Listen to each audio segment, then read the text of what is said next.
Le meurtre de l'abbé Gélis. La vidéo que nous proposons aujourd'hui à nos abonnés de la chaîne YouTube des éditions Arca n'est pas tirée d'un roman. Il s'agit d'une enquête policière basée sur un fait réel, un crime épouvantable commis il y a 128 ans, dans la nuit du dimanche 31 octobre au lundi 1er novembre 1897 à Custosa, dans le département de l'Aude. La victime est le curé Antoine Gélis, âgé de 70 ans et vivant seul dans le presbytère.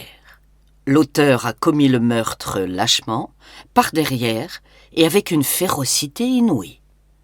Pas moins d'une douzaine de blessures de diverses caractéristiques et gravités sont relevées à la tête.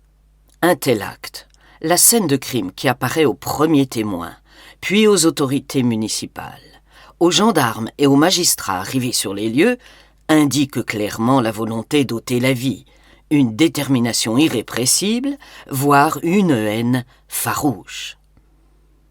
Pour vous informer de ce qui suit et émettre un avis sur cette affaire non résolue, nous nous sommes appuyés sur l'intégralité de la procédure pénale diligentée à l'époque par les gendarmes et le juge de paix de Cuisa, et le procureur de la République et le juge d'instruction du tribunal de première instance de Limoux. Nous avons parcouru et relu à plusieurs reprises chaque procès-verbal, chaque pièce du dossier, chaque expertise, chaque rapport, de manière chronologique, afin de se mettre en quelque sorte dans les mêmes conditions que celles apparues petit à petit aux yeux et aux oreilles des juges chargés des investigations. Afin d'éviter d'être influencés par le rapport de fin d'enquête du magistrat instructeur, nous avons différé sa lecture à l'issue de la prise de connaissance de toutes les autres pièces du dossier. Ce dossier d'instruction originel se trouve aux archives départementales de l'Hérault, à Montpellier. Cette vidéo, et le livre dont elle est tirée, n'a pas pour but de refaire le procès de cette affaire, pour la bonne et simple raison qu'aucune audience n'a vu le jour en 1898, à l'issue de l'enquête.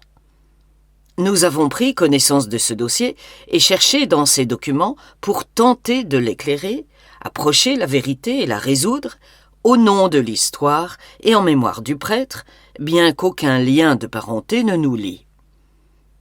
Il va sans dire que nous avons placé nos recherches sous le sceau du respect dû à la victime, plongée dans l'effroi et la douleur en cette veille de la Toussaint. Contrairement à une idée reçue, voulant que la chaîne judiciaire n'ait pas beaucoup œuvré lors de l'enquête, nous démontrerons le contraire. Le juge d'instruction, saisi à l'époque de cette affaire, a réalisé un gros travail de fond, mettant clairement en perspective un lourd et justifié faisceau de présomption à l'encontre du seul suspect. Remettons cette vérité à sa place, et rappelons-nous aussi que ce magistrat ne bénéficiait pas à l'époque de certaines habitudes d'investigation et autres avancées scientifiques qui furent découvertes et appliquées à l'enquête judiciaire a posteriori. Par ailleurs, le lecteur comprendra aisément que le type de crime auquel le juge a été confronté s'avérait à la fois déconcertant et excessivement rare, à tel point qu'à notre connaissance, il n'en existe à ce jour aucun autre exemple dans les annales judiciaires. Enfin, les crimes de sang survenaient beaucoup plus fréquemment dans les grandes villes et les régions plus urbanisées et très rarement sur des prêtres. Nous tenons aussi à souligner que sans le travail du magistrat instructeur, nous n'aurions pu forger l'ossature de notre étude, ni analyser correctement ce dossier, ni découvrir les nombreux indices qu'il recèle, ni nous en faire une idée globale et sérieuse. En résumé, nous n'aurions pu résoudre cette énigme. Nous reparlerons plus loin et très longuement de chacun de ces indices. Certains ont affirmé que personne n'a rien vu ni entendu le soir du crime et que même les chiens du village ne se sont pas manifestés. Cette assertion est inexacte et les pièces de la procédure prouvent le contraire. Néanmoins, malgré son travail avéré et pour des raisons qui nous échappent, le juge n'a pas poussé suffisamment loin ses investigations ni exploité des points qu'il avait pourtant lui-même entrevus ou mis au jour. Cela reste un mystère. Nous évoquerons ce point particulier ultérieurement. Dès la prise de connaissance de ce dossier, nous avons remarqué que l'unique suspect identifié à ce jour n'a jamais été renvoyé devant une cour d'assises pour y être jugé, puisqu'il a bénéficié d'un non-lieu. Or, un non-lieu n'est pas un acquittement, et la procédure nous fournit là une première et importante clé permettant de comprendre cette énigme. Nous aurons à reparler longuement de l'origine et de la portée de ces deux termes, le non-lieu et l'acquittement, et les situations juridiques qu'ils génèrent. Nous avons donc passé au crible toutes les charges relevées contre le suspect à l'époque des faits. Nous n'affirmerons que ce qui peut l'être, à l'aune de l'archive judiciaire qu'il nous a été donné de compulser et d'étudier, en confrontant entre elles toutes les pièces qui la composent, rassérénées par l'expérience tirée de notre métier de policier. Dès lors, des indices d'une particulière importance sont rapidement sortis de l'ombre et de l'oubli dans lesquels ils se trouvaient depuis près de 130 ans. Des évidences se sont logiquement imposées à leur suite et, fatalement, elles sont venues fissurer, voire ébranler, certaines affirmations et hypothèses erronées. Ces indices sont devenus de véritables clés permettant d'éclairer notre chemin, de déverrouiller des portes, de circuler plus facilement dans le labyrinthe resté si longtemps énigmatique, de lever un grand pan du voile poussiéreux recouvrant cette affaire jusqu'à tendre vers la vérité. Aux irréfutables pièces de la procédure, nous avons ajouté les enseignements tirés des sciences de la criminalistique que nous avons appliqués à la scène de crime dans la mesure du possible. Les résultats obtenus sont sans appel dans certains cas et ils consolident l'hypothèse que nous formulerons quant au mobile et à l'identité supposée de l'auteur de ce crime. Personnellement, nous n'échafauderons aucun avis farfelu. Il s'agit d'avancer de manière claire et transparente pour tenter de résoudre cette affaire au lieu de l'opacifier et la complexifier davantage. Lorsqu'un fait, un témoignage ou tout autre renseignement sera décrit ou évoqué, le lecteur sera renvoyé au document concerné par une annotation bibliographique. À ce sujet, rappelons la maxime de l'illustre historien et infatigable chercheur que fut Gosselin le nôtre. Que disait-il ? Une chose très simple, mais ô combien efficace. On trouve tout dans les archives. Voilà ce qu'affirmait à juste titre cet académicien, grand spécialiste de la Révolution française et modèle des non moins célèbres André Castelot et Alain Decaux. En effet, il suffit de feuilleter, de lire, de chercher et de parcourir de vieux documents pour y trouver des trésors de connaissances. Cette connaissance oubliée ou enfouie avec le temps qui passe, parfois même éludée, mais une connaissance qui nous attend pour ouvrir notre esprit au savoir, nous diriger vers la vérité et nous montrer aussi le devoir d'humilité, gage de la bienséance et de la lucidité nécessaires pour parvenir au but recherché. Nous proposerons de décrire le déroulement du crime commis à l'intérieur du presbytère, à l'appui de la scène de crime confrontée au rapport d'expertise médicale et aux sciences de la criminalistique. Cette analyse permettra d'entrevoir des éléments et des points jamais évoqués en 1897 et 1898. Toutes les hypothèses émises jusqu'à ce jour, et d'autres jamais envisagées, seront analysées de manière objective, à charge et à décharge, en soupesant leurs forces et leurs faiblesses. Nous devons chercher, avancer et penser à la fois comme un gendarme, un policier, un magistrat, l'avocat de la défense, celui de la partie civile, et comme un humble chercheur aujourd'hui. La fantaisie n'a pas sa place dans l'analyse d'un fait divers, d'une affaire judiciaire, a fortiori lorsqu'il s'agit d'un crime de sang de ce type. La rigueur de l'analyse, l'objectivité, l'impartialité, le goût du détail, l'honnêteté devant la difficulté, la communication et l'échange avec le lecteur et les chercheurs tissent le fil conducteur qui nous apportera toute la lumière sur cette sombre affaire.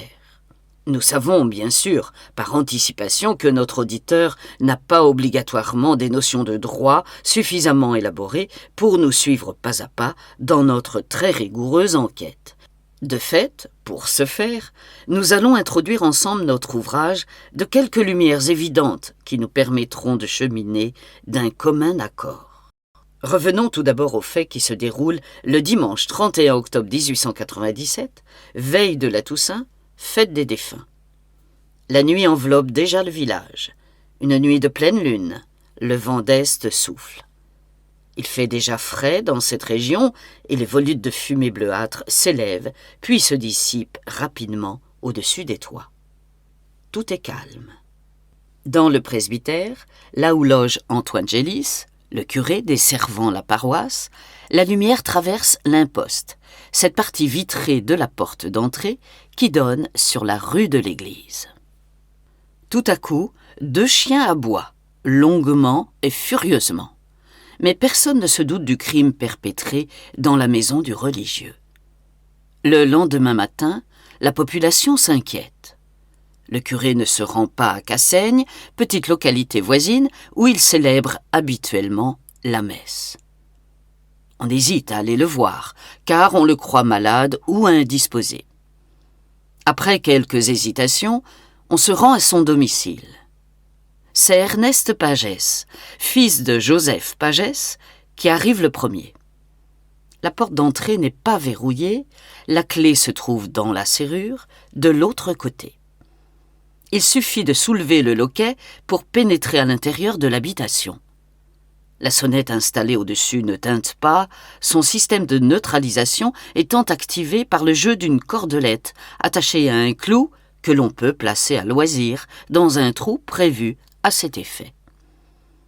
Ernest Pagès fait quelques pas dans le couloir d'entrée, l'intérieur est dans l'obscurité, les volets sont encore fermés.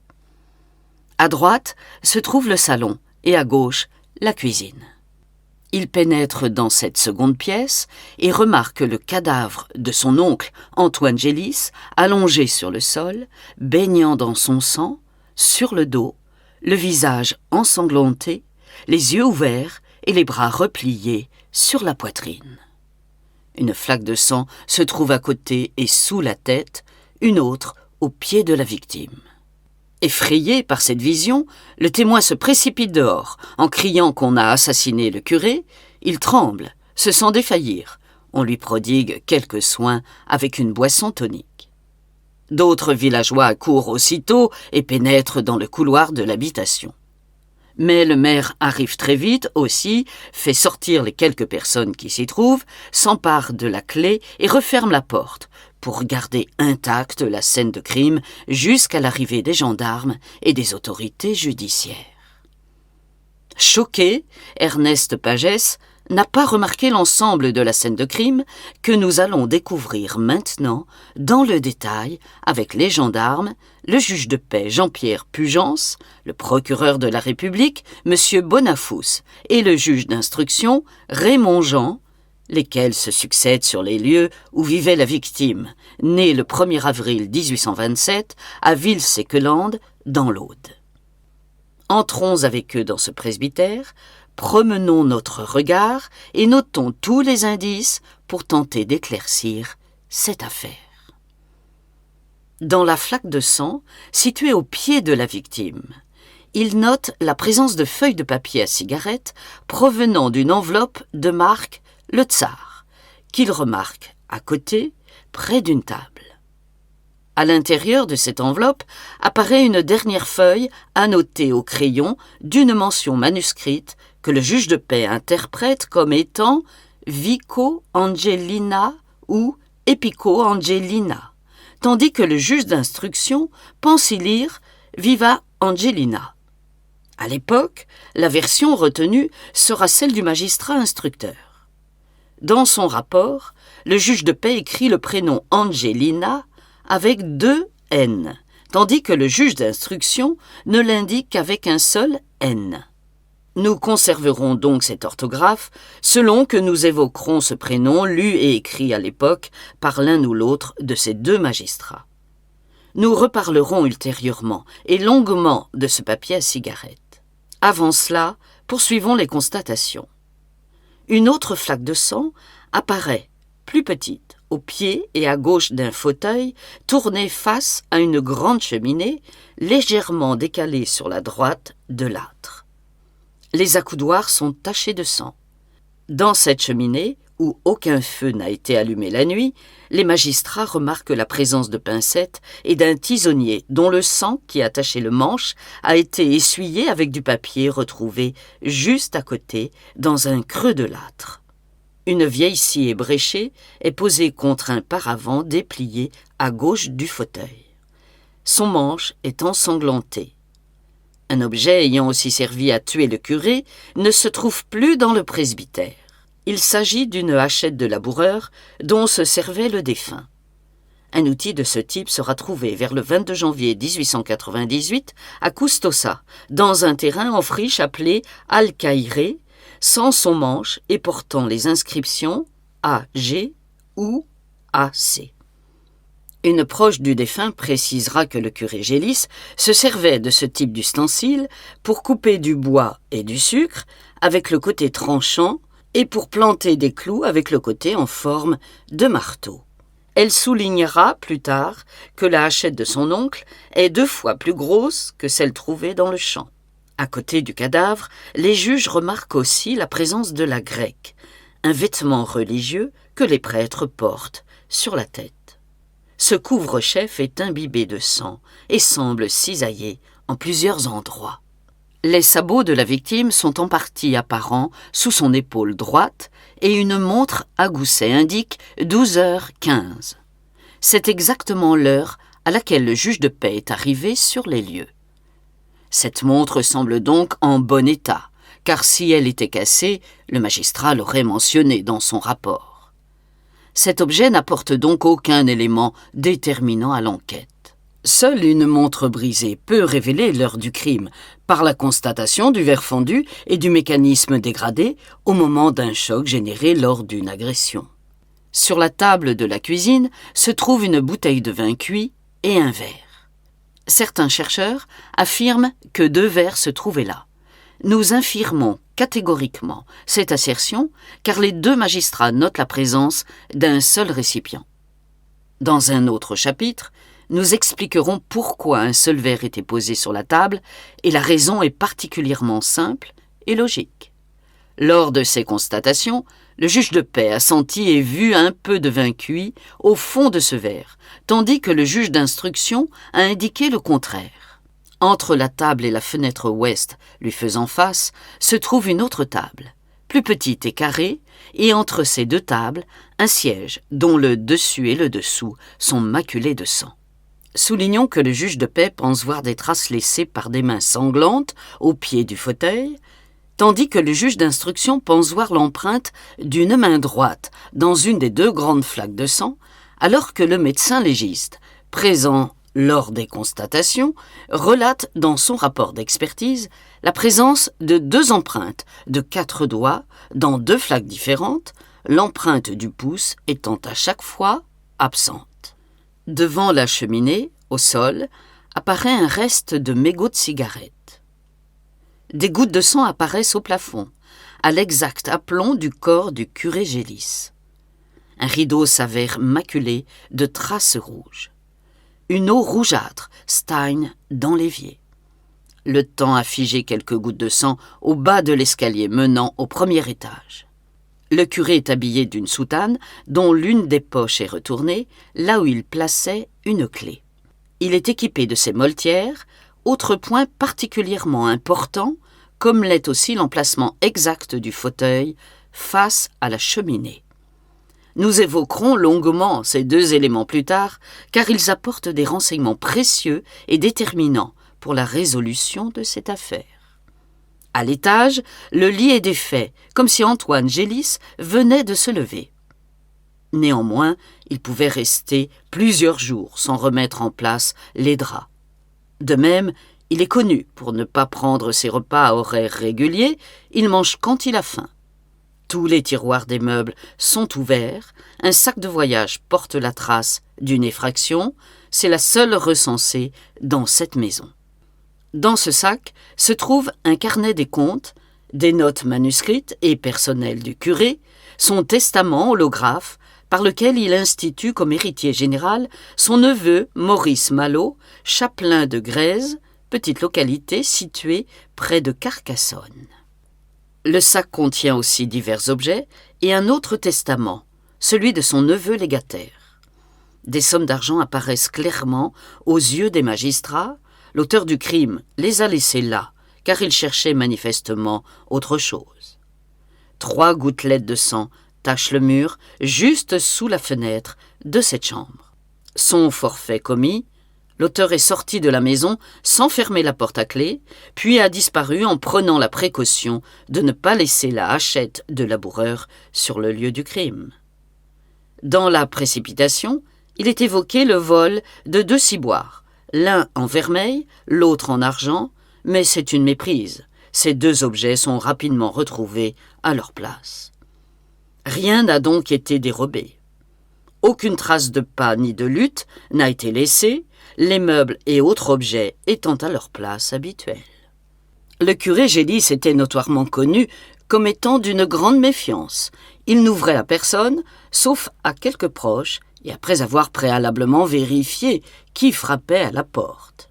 Une seule personne ne s'est pas rendue au presbytère pour s'enquérir de la situation et apporter éventuellement son aide, une seule ne s'est absolument pas manifestée. C'est Joseph Pagès, propriétaire et cultivateur à Custosa, pourtant neveu de la victime par alliance et l'un des rares à être autorisé à rencontrer le curé à son domicile. Les juges apprennent rapidement aussi que le sieur Joseph Pagès est endetté de plusieurs créances, l'une d'elles arrivant à échéance le jour même. Rapidement, la rumeur publique enfle et l'accuse d'être l'auteur du crime. C'est le suspect numéro 1, car la population sait qu'il a demandé de l'argent à son oncle défunt, ainsi qu'à d'autres personnes, comme par exemple le chapelain Maurice Malot, frère de sa femme, et à d'autres encore. Le 4 novembre 1897 à 9h, le juge d'instruction découvre alors l'existence de plusieurs sommes importantes en francs or et en argent, et leur emplacement, certaines cachées au presbytère et 2 autres dans la sacristie. 11 440 francs or sont ainsi retrouvés en des endroits où il aurait été impossible de les retrouver sans les notes de la victime. Cette découverte ne fait que rasséréner le magistrat dans son avis. Il pense en effet que le mobile du crime n'est pas le vol. Le lendemain 5 novembre 1897, à 15h, une perquisition est effectuée par le juge de paix au domicile de Joseph Pagès. Aucun objet particulier n'est découvert. Par contre, sans le savoir, ce magistrat va recueillir un renseignement d'une importance capitale, mais qui ne sera jamais exploité jusqu'à ce jour, pour une raison que nous ignorons. Alors, dirigeons-nous maintenant vers notre prochain chapitre pour en savoir un peu plus sur ce profond mystère.